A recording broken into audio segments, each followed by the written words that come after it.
আসসালামু আলাইকুম। আমি ইবনে মেডিকেল কলেজের একজন শিক্ষার্থী। আমি রিসেন্টলি সেকেন্ড প্রফ পরীক্ষা দিয়েছি।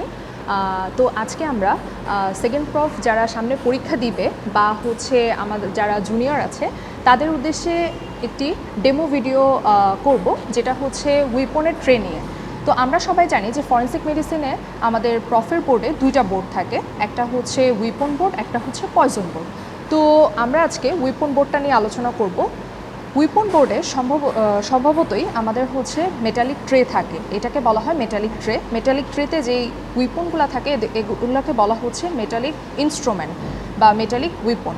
বাট উইপন আমরা আগেই বলবো না, আমাদেরকে বলতে হবে this is the metallic tray containing metallic weapons. তারপর যখন বলবো যে মেকানিক্যাল উইপন বা মেকানিক্যাল ইনস্ট্রুমেন্ট, এগুলোকে তুমি উইপন কেন বলতেছো, তখন আমাদেরকে বলতে হবে যে যখন আমরা মেকানিক্যাল ফোর্স অ্যাপ্লাই করে ইনজুরি করব তখন এদেরকে আমরা উইপন বলবো। এটা হচ্ছে টিচারদের একটা ফেভারিট কোশ্চেন থাকে। তারপর হচ্ছে টিচাররা বলতে পারে যে আচ্ছা এখান থেকে যে কোনো একটা উইপন ধরে বলো। তো এটা টিচারদের চয়েসও হইতে পারে, আবার বলতে পারে যে তুমি যেটা ভালো পারো সেটা ধরো। তো আমাদের এখানে যেসব উইপনগুলো আছে অ্যাভেলেবেল সেটা হচ্ছে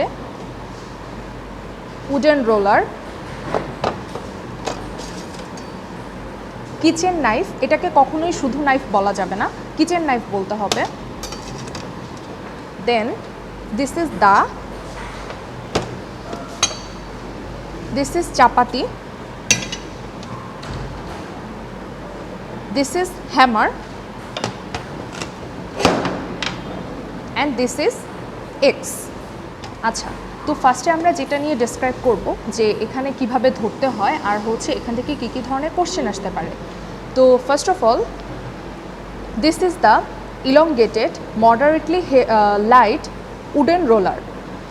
আচ্ছা, এখন কোশ্চেন আসবে যে এই উডেন রোলার দিয়ে আমাদের কি কি ইনজুরি হতে পারে, এটার ডোমেস্টিক ইউজ কি, মেডিকো লিগাল ইউজ কি।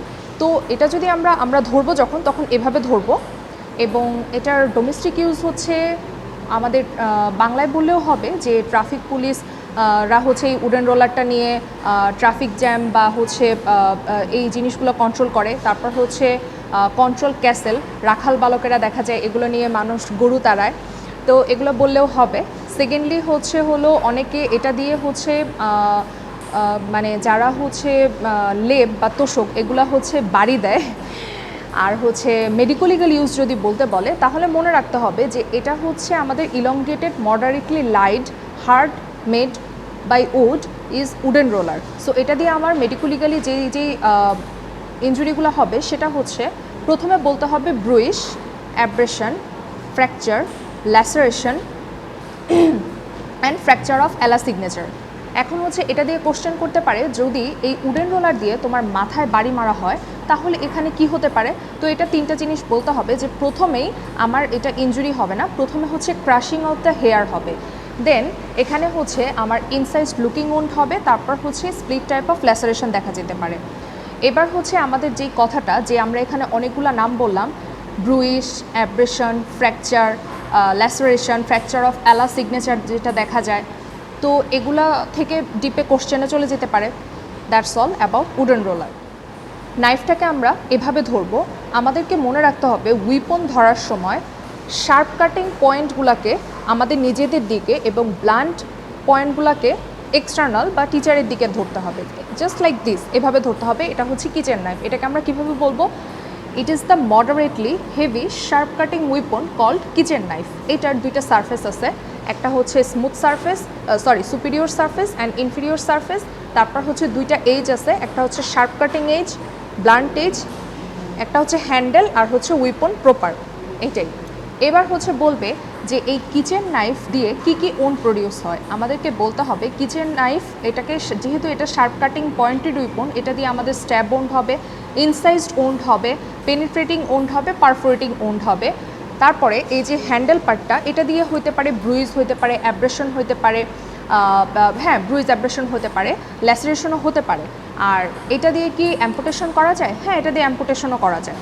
আচ্ছা, আর হচ্ছে যদি ডোমেস্টিক ইউজ বলে তখন এটাকে বলতে হবে যে কিচেন নাইফ দিয়ে আমরা অ্যাকচুয়ালি কাটিং পারপাসে এই কিচেন নাইফটা ইউজ করি, cutting vegetable, cutting meat, everything.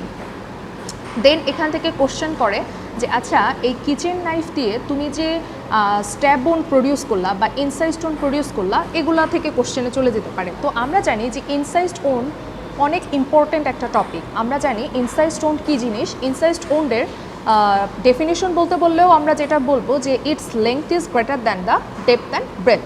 তারপর হচ্ছে ইনসাইজ স্টোনের ক্রাইটেরিয়াগুলো আমাদেরকে পড়তে হবে। ইনসাইজ স্টোন করলে সেটার শেপ স্পিন্ডল শেপ হবে, এটার মার্জিনগুলো clear cut, everted and well defined থাকবে।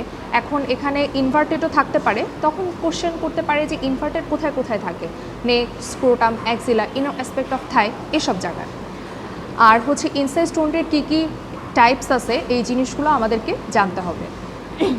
মোট কথা ইনসাইজ স্টোন থেকে কিছুই বাদ দেওয়া যাবে না। ইনসাইজ স্টোন থেকে বলতে যেয়ে আমি ইনসাইজ লুকিং ওন্ডেও চলে যাচ্ছি, কারণ আমরা জানি ইনসাইজ ওনটা প্রডিউস হবে অনলি শার্প কাটিং উইপন দিয়ে, আর যেটা ইনসাইজ লুকিং ওন সেটা হচ্ছে split type of laceration is called incise looking wound, সেটা হবে ব্লান্ট উইপন দিয়ে। যদিও দুইটারই শেপটা মানে ইনজুরি প্রডিউস করলে সেটা শেপটা স্পিন্ডল শেপই হবে, কিন্তু মনে রাখতে হবে যে ইনসাইজ স্টোনটা শার্প কাটিং উইপন দিয়ে হয় আর ইনসাইজ লুকিং ওনটা ব্লান্ট উইপন দিয়ে হয়, আর ইনসাইজ স্টোনের ইন্টারনাল হেমোরেজটা বেশি থাকে। That's all about kitchen knife. This is hammer. This is moderately heavy. This is moderately heavy blunt weapon called hammer. এটা আমাদেরকে এভাবে ধরতে হবে। এখানে হচ্ছে একটা উডেন হ্যান্ডেল আছে আর উইপন প্রপার আছে, এগুলো জিজ্ঞাসা করে না। এখানে মেইনলি জিজ্ঞাসা করে আচ্ছা এই হ্যামার দিয়ে কি কি হবে, কি কি ওন্ড হবে। তো ফার্স্ট অফ অল আমাদের মেডিকো লিগাল ইম্পর্টেন্স বা কি মেডিকো লিগালি যা হবে এটা দেখেই বোঝা যাচ্ছে, যেহেতু এটা হার্ড ব্লান্ট উইপন, এটা দিয়ে আমার কি হবে, অ্যাব্রেশন হবে, ফ্র্যাকচার অফ আলা সিগনেচারটা এখানে মেইনলি বলতে হবে, বিকজ হ্যামার দিয়ে হচ্ছে বাড়ি দিলে ফ্র্যাকচার অফ আলা সিগনেচারটা বেশি দেখা যায়। দেন হচ্ছে ডিসলোকেশন হবে, ফ্র্যাকচার হবে, এগুলো হবে।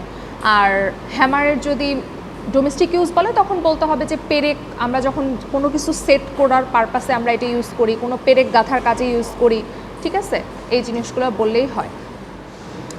This is the moderately heavy sharp cutting weapon called axe. এখন এক্সের পার্টসগুলো বলি। একটা হচ্ছে handle, wooden handle and metallic part. Metallic পার্টের দুইটা surface, superior surface, inferior surface, sharp cutting edge আর হচ্ছে ব্লান্ট এজ, এগুলো তেমন একটা জিজ্ঞাসা করে না। দেন হচ্ছে এক্স দিয়ে আমরা কি কি করতে পারি, যদি আমাদের ডোমেস্টিক পারপাস বলে তাহলে বলতে হবে কাটিং পারপাস, যেমন cutting trees, wood etcetera. And medicolegal পারপাসে বললে মেইনলি যেটা আমাদের শুনতে চাই টিচাররা যে এটা দিয়ে গ্রিভাস হার্ট হবে, কারণ এটা দিয়ে অ্যাম্পুটেশন করা যায়, অ্যাম্পুটেশন অফ এনি লিম্ব হতে পারে। দেন হচ্ছে এটা দিয়ে আমাদের কি কি হতে পারে, গ্রিভাস হার্ট হবে, এটা তো অবশ্যই গ্রিভাস হার্টের কোশ্চেনে চলে যাবে, গ্রিভাস হার্টের কয়টা পয়েন্ট আছে বলো, সেখান থেকে গ্রিভাস হার্টের কোশ্চেনে চলে যেতে পারে। অ্যান্ড এটা অ্যাকচুয়ালি হোমিসিডাল, মানে যদি বলে যে এক্স দিয়ে কী ধরনের ডেথ হয় তো বলতে হবে যে হোমিসিডাল, কারণ এক্স দিয়ে কেউ সুইসাইড করে না, এই জিনিসটা আমাদের পারতে হবে। আচ্ছা, তারপর হচ্ছে এখানে কিছু কোশ্চেন আছে যে এই এক্স দিয়ে যদি আমার মারা হয় তাহলে ভিকটিম এবং অ্যাসাইলেন্ট কি আমরা ফাইন্ড আউট করতে পারবো, মানে ইনজুরি দেখে? হ্যাঁ, আমরা পারবো। আমরা এটা ভিকটিম এবং assailant can be determined. So this is the. এখন দায়ে হচ্ছে একটা জিনিস আগেই বলে নেওয়া ভালো, দা এবং চাপাতি আমরা অনেক সময় গোলায় ফেলি পরীক্ষার হলে। দা এবং চাপাতি টোটালি ডিফারেন্ট দুইটা জিনিস, তো এটা আমাদের মাথায় রাখতে হবে। এখন একটা কোশ্চেন করে প্রফে যে আচ্ছা তোমার এই দাটাকে কিভাবে তুমি চাপাতি বানাতে পারো, দা থেকে কিভাবে চাপাতি বানাতে হবে, তখন আমাদের কোশ্চেনের অ্যান্সারটা হবে যে ম্যাক্সিমাম কনভেক্সিটি কেটে আমরা দা থেকে চাপাতি বানাতে পারি। আচ্ছা, সো এখন আমরা যেটা বলবো যে this is the heavy sharp cutting weapon called দা। আচ্ছা, দায়ের এখানেও একটা উডেন হ্যান্ডেল আছে আর মেটালিক পার্ট আছে। এখন এখানে যেটা বলতে হবে যে দা it has one convex blunt edge, one concave sharp edge and one pointed end. তারপর হলো এই দা দিয়ে কি কি ওন্ড হবে। এখন আমাদের মাথায় রাখতে হবে যে দা দিয়ে মোটামুটি যত আমরা ওন্ড পড়ছি, ইনজুরি পড়ছি, সবই হবে। এখন শুধু পার্টগুলো আলাদা করে ম্যাডামরা শুনতে চায়। যেমন এই যে আমাদের শার্প এজটা, এই শার্প এজ দিয়ে কী কী ওন প্রডিউস হবে, একটা হবে হচ্ছে চপ ওন, তারপর অ্যাব্রেশন হবে অ্যান্ড ইনসাইজ স্টোন হবে। আমরা কিন্তু অলরেডি ইনসাইজ স্টোন নিয়ে অনেকগুলো কোশ্চেন বলে ফেলেছি। এবং চপ ওন কীভাবে হবে, চপ ওন করলে কিন্তু সেখান থেকে গ্রিভাস হার্টের কোশ্চেনে চলে যেতে পারে। অ্যান্ড যেটা বললাম যে অ্যাব্রেশনেরও আমাদের অ্যাব্রেশন কী জিনিস, এই জিনিসটা আমাদের মাথায় রাখতে হবে যে ইট is the most superficial layer, it is the loss of the most superficial layer of the skin and mucous membrane. And অ্যাব্রেশনের হিল হইতে কতদিন সময় লাগে? 7 দিন সময় লাগে, এবং ব্রুইজের হিল হইতে 14 দিন সময় লাগে। যখনই আমরা এক একটা ওয়েপন পরব তখন এর সাথে রিলেটেড কোশ্চেনগুলো আমাদেরকে পড়ে ফেলতে হবে। আচ্ছা, তো দেন আমরা যেটা বলতেছিলাম এটার কোন কোন পার্ট দিয়ে কী কী আমাদের ইনজুরি প্রডিউস হয় বা ওন প্রডিউস হয়। তো আমরা শার্প এজ দিয়ে বলছি হচ্ছে ইনসাইজ ওন্ড হবে, তারপর হচ্ছে চপ ওন্ড হবে, তারপর হচ্ছে আমাদের অ্যাপ্রেশন হবে, দেন হচ্ছে আমাদের এই যে পয়েন্টেড পার্টটা, এই পয়েন্টেড এন্ড দিয়ে আমাদের কি হবে? আমাদের স্ট্যাব ওন্ড হবে, তারপর হচ্ছে পেনিট্রেটিং ওন্ড হবে আর পারফোরেটিং ওন্ড। এবং প্রফে এই জিনিসটা প্রায় জিজ্ঞাসা করে বা টার্মে। আচ্ছা, পেনিট্রেটিং ওন্ড আর পারফোরেটিং ওন্ডের মধ্যে কী পার্থক্য? তো পেনিট্রেটিং ওন্ড হচ্ছে আমার যখন আমি জিনিসটার মানে আমি মানে একটা এন্ড ঢুকবে কিন্তু এটা ক্রস করে বের হবে না, মানে ওয়ান এন্ট্রি পয়েন্ট আছে। আর পারফোরেটিং হচ্ছে ঢুকে এই সাইড দিয়ে বের হয়ে গেল, তার মানে সেটার এন্ট্রি আর এক্সিট দুইটা পয়েন্টই আছে, সেটা হচ্ছে পারফোরেটিং। আচ্ছা, আর স্ট্যাব ওন্ড মানে হচ্ছে তাকে চাকুকাঘাত করলো, এই জিনিসগুলো বোঝায়। অ্যান্ড আমরা যেটা বলতেছিলাম এই যে উডেন হ্যান্ডেল, এই উডেন হ্যান্ডেল দিয়েও আবার সব হবে, অ্যাব্রেশন হবে, ব্রুইজ হবে, ফ্র্যাকচার হবে, ডিসলোকেশন হবে, এভরিথিং। মানে দা দিয়ে সব ধরনের ওন্ডই প্রডিউস করা যায়। আচ্ছা, দেন এখান থেকে হচ্ছে আমার ব্রুইশ আর অ্যাব্রেশনের যে কোশ্চেনগুলো বললাম, যে ব্রুইশ হিল হইতে 14 দিন লাগে, অ্যাব্রেশন হিল হইতে 7 দিন লাগে। ব্রুইজটা হচ্ছে আমার ব্রুইজ থেকে হচ্ছে আমার ব্রুইজের কী কী টাইপ আছে, অ্যাব্রেশন থেকে অ্যাব্রেশনের কী কী টাইপ আছে, ব্রুইজের যে 14 দিন লাগে সেই 14 দিনের কালার চেঞ্জগুলো very very important. Okay, it's all about dao. This is call chapati, this is the heavy sharp cutting weapon call chapati. এখন এই চাপাতি আর দা কোনোভাবেই মিক্স করা যাবে না। আচ্ছা, এই চাপাতি দিয়ে কী কী ওন্ড প্রডিউস হয় সেক্ষেত্রে আমরা বলবো যে এটা হচ্ছে আমাদের চপ ওন্ড হবে, ব্রুইশ হবে, ল্যাসারেশন হবে। আর হচ্ছে যেটা আমাদের ডোমেস্টিক ইউজে কী কাজে, এটা হচ্ছে আমরা জানি তো যে কসাইরা হচ্ছে মাংস কাটে, চপিং বা যে কোনো চপিং পারপাসে এটা করা হয়। চাপাতি থেকে এগুলোই জিজ্ঞাসা করে, এর বাইরে জিজ্ঞাসা করে না। This is the sharp pointed metallic weapon called pin. এটার দুইটা পার্ট আছে, একটা হচ্ছে one end is sharp and pointed, one end is sharp and pointed and one end is cap like. ঠিক আছে, এখন যেটা শার্প পয়েন্টেড এটা দিয়ে কী কী ওন প্রডিউস হবে? এটা দিয়ে মাস্ট বলতে হবে যে এটা দিয়ে কনসিল পাংচার ওন্ড হবে, তারপর এটা দিয়ে ইনফ্যান্টিসাইড হয়, তারপর হচ্ছে স্ক্র্যাচেস হয়, তারপর damage of the cornea, iris etcetera.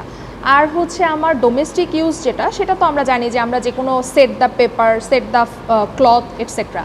এখন আমরা যেটা বলতেছিলাম যে এই যে শার্প পয়েন্টেড উইপনটা পার্টটা দিয়ে যে আমাদের হচ্ছে গ্রিভাস হার্ট হইতে পারে, তারপর হচ্ছে কনসিল পাংচার ওন্ড হয়। এখান থেকে তোমাকে জিজ্ঞাসা করতে পারে যে কনসিল পাংচার ওন্ডের সাইডগুলো বলো, and it is very very important. Conceal puncture ওন্ডের সাইডে আমাদের ফার্স্টেই বলতে হবে ফ্রন্টানালি, কারণ অ্যান্টেরিয়র ফ্রন্টানালিতে হচ্ছে এরকম পিক করে নিউবর্ন বেবিদের মেরে ফেলা হয় বা ইনফ্যান্টদের মেরে ফেলা হয়। আচ্ছা, তো আমাদেরকে বলতে হবে ফ্রন্টানালি, তারপর হচ্ছে নেপ অফ দ্য নেক, তারপর এক্সিলা, তারপর হচ্ছে জেনিটালিয়া, ব্রেস্ট, রেকটাম, তারপর হচ্ছে সফট প্যালেট, ভ্যাজাইনা এটসেট্রা। কয়েকটা বললেই এনাফ। তারপর হচ্ছে যেটা আমরা বলছিলাম যে ইনফ্যান্টিসাইড, তো এই যে ফ্রন্টানালির কথাটা আসছে যে অ্যান্টেরিয়র ফ্রন্টানালি কতদিনে ক্লোজার হয়, পোস্টেরিয়র ফ্রন্টানালি কতদিনে ক্লোজার হয়, অ্যানাটমি থেকে কিন্তু ফ্রন্টানালির এই কোশ্চেনটা চলে আসতে পারে। সো এই কোশ্চেনটা আমাদেরকে জেনে নিতে হবে। আচ্ছা, সো এখানে আমাদের ব্লেড নাই, বাট ব্লেডটা হচ্ছে জাস্ট নর্মাল যেভাবে ধরেছি এভাবে ধরলেই আমরা অন্যগুলো উইপনগুলো যেভাবে ধরছে নর্মালি এভাবে ধরতে হয়, আমাদের এখানে নাই এজন্য আমরা দেখাতে পারছি না। আচ্ছা, ব্লেডটা হচ্ছে ধরে বলতে হবে ইট is the light sharp cutting weapon call blade. এখন ব্লেডের হচ্ছে দুইটা সারফেস আছে, দুইটা এজ আছে, তারপর হচ্ছে দুইটা শার্প কাটিং এজ আছে, দুইটা ইরেগুলার ব্লেড এজ আছে। আর মেইনলি এখানে যেটা টিচাররা শুনতে চায়, the middle part is specially design for fixation with the razor in shaving purpose, এটুকু বললেই এনাফ। দেন হচ্ছে ব্লেড থেকে কোশ্চেন আসে যেটা যে এটা মেডিকো লিগাল ইউজ কি, গ্রিভাস হার্ট হইতে পারে, হোমিসাইড হইতে পারে, সুইসাইডও হইতে পারে, ইভেন অ্যাসাল্টও হইতে পারে। এখন ব্লেড দিয়ে দুইটা কাট হয়, একটা হচ্ছে বেভেলিং কাট আর একটা হচ্ছে টেন্টেটিভ কাট। তো বেভেলিং কাটটা হচ্ছে ইউজুয়ালি হোমিসিডাল, বেভেলিং কাটটা হচ্ছে উইপনটাকে অবলিকলি প্রেস করা হয়, তো এটা ইউজুয়ালি হোমিসিডাল আর কাট থ্রোট ওন্ড হয় অ্যাকচুয়ালি। আর যেটা হচ্ছে আমার টেন্টেটিভ কাট, এটা হচ্ছে ইউজুয়ালি সুইসাইডাল কেসে পাওয়া যায়।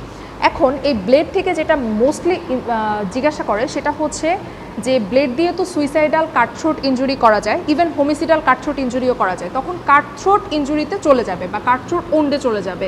তো আমরা জানি যে সুইসাইডাল কাটথ্রোডন এবং হোমিসিডাল কাটথ্রোডন এই দুইটা জিনিস, এই দুইটার ডিফারেন্স কতটা ইম্পর্ট্যান্ট। এখন আমাদেরকে মাথায় রাখতে হবে যে সুইসাইডাল কাটশোট ওন্ড আর হোমিসাইডাল কাটশোট ওন্ড কীভাবে হয়, কারা কোন পজিশনে হচ্ছে, কতটুকু ড্যামেজ হচ্ছে এবং এই দুটার কজ অফ ডেথ কী।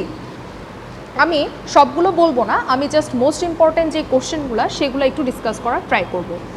এখন সুইসাইডাল কাটশোট ওন্ডটা আমার কি হবে, কোন ডাইরেকশনটা আর পজিশনটা আমি বলতেছি, সেটা হচ্ছে লেফট সাইড থেকে অ্যাক্রস করে ট্রান্সভার্সলি ডাউনওয়ার্সলি নামবে। আর যেটা হচ্ছে হোমিসাইডাল সেটাতে হচ্ছে ট্রান্সভার্সলি বা অবলিকলি এটা হচ্ছে প্রেস করা হয়।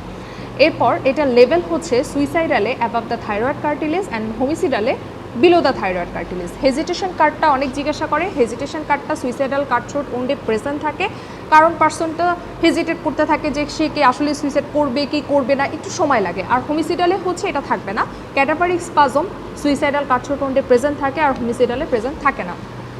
দেন হচ্ছে যেটা আমার মেইন ইম্পর্ট্যান্ট বলার যে উদ্দেশ্যটা সেটা হচ্ছে সুইসাইডাল কাটশোট ওন্ডের দুইটা কোশ্চেন খুব ইম্পর্টেন্ট। এক হচ্ছে cause of death. Suicidal cutthroat wound cause of death হচ্ছে haemorrhage and haemorrhage followed by hypovolaemic shock and হচ্ছে এয়ার এম্বোলিজম। এখন এয়ার এম্বোলিজম কতটুকু এয়ার এম্বোলিজম হতে হয় 10 to 20 ml, আর এয়ার লক হইতে 100 ml লাগে। আর হেমোরেজ হচ্ছে কতটুকু ব্লাড লস হইলে হেমোরেজে সে হাইপোভলিমিক শক হয়ে মারা যাবে, বলতে হবে 2 লিটার, কজ আমাদের দেহে ব্লাড আছে হচ্ছে 5 to 6 লিটার। অ্যান্ড দেন যেটা সেটা হচ্ছে সুইসাইডাল তো বললাম, আর হোমিসাইডাল কাটশোট ওন্ডে হচ্ছে আমার অ্যাকচুয়ালি হেমোরেজেই মারা যায় বেশি, এটা সব বললেই হয়ে যায়। এবার হচ্ছে প্রফের ক্ষেত্রে বা টার্মের ক্ষেত্রে টিচারদের মোস্ট ইম্পর্ট্যান্ট একটা কোশ্চেন থাকে যে আচ্ছা সুইসাইডাল কাটশোট ওন্ডে আর্টারি কাটা যাবে না ভেইন কাটা যাবে, আর হোমিসাইডালের ক্ষেত্রে কি। এখানে কনসেপশনটা খুবই ক্লিয়ার রাখতে হবে যে আমাদের সুইসাইডাল কাটশোট ওন্ডে সবসময় জুগুলার ভেইনটা কাটা যাবে, আর হোমিসাইডাল কাটশোট ওন্ডে আমাদের ক্যারোটিড আর্টারি কাটা যাবে, ইন্টারনাল এক্সটার্নাল ক্যারোটিড আর্টারি কাটা যেতে পারে। এখন কথা হচ্ছে যে ম্যামরা কোশ্চেন করে যে সুইসাইডাল কাটশোট ওন্ডে কেন তোমার ক্যারোটিড আর্টারি কাটা যাচ্ছে না, বিকজ সেখানে স্টার্নোক্লিডোমাস্টার্ড মাসেল গার্ড দেয়। কীভাবে গার্ড দেয়, আমার যখন আমি সুইসাইড করবো আমি অবভিয়াসলি কি করব, আমরা বেশিরভাগই মানুষ রাইট হ্যান্ডেড পারসন, সো আমরা কি করি ব্লেড বা যেটাই নেই সেটা হচ্ছে লেফট সাইড থেকে কাটার চেষ্টা করি। তো লেফট সাইডে যখনই আমি ঘুরি তখন আমার এখানে যে স্টার্নোক্লিডোমাস্টার্ড মাসেলটা আর ক্যারোটিড আর্টারিগুলোকে গার্ড দিচ্ছে, দ্যাটস ওয়াই এখানে ক্যারোটিড আর্টারিগুলো কাট করতেছে না। আর হোমিসাইডালের ক্ষেত্রে ক্যারোটিড আর্টারি কাট করবে, কারণ ওখানে হচ্ছে স্টার্নোক্লিডোমাস্টার্ড মাসেল তো আমি এখানে মুভও করতেছি না, জাস্ট এভাবে কাটতেছে, তো এখানে কি হচ্ছে গার্ড দিচ্ছে না। তো মেইনলি এই জিনিসটা বলতে হবে যে তাহলে suicidal cut throat wound jugular vein কাটা যাবে আর homicidal cut throat wound carotid artery কাটা যাবে। মোটামুটি দ্যাটস অল অ্যাবাউট উইপনের ট্রে মোটামুটি এগুলো পারলেই বেসিক ক্লিয়ার হয়ে যাবে। Thank you so much for watching.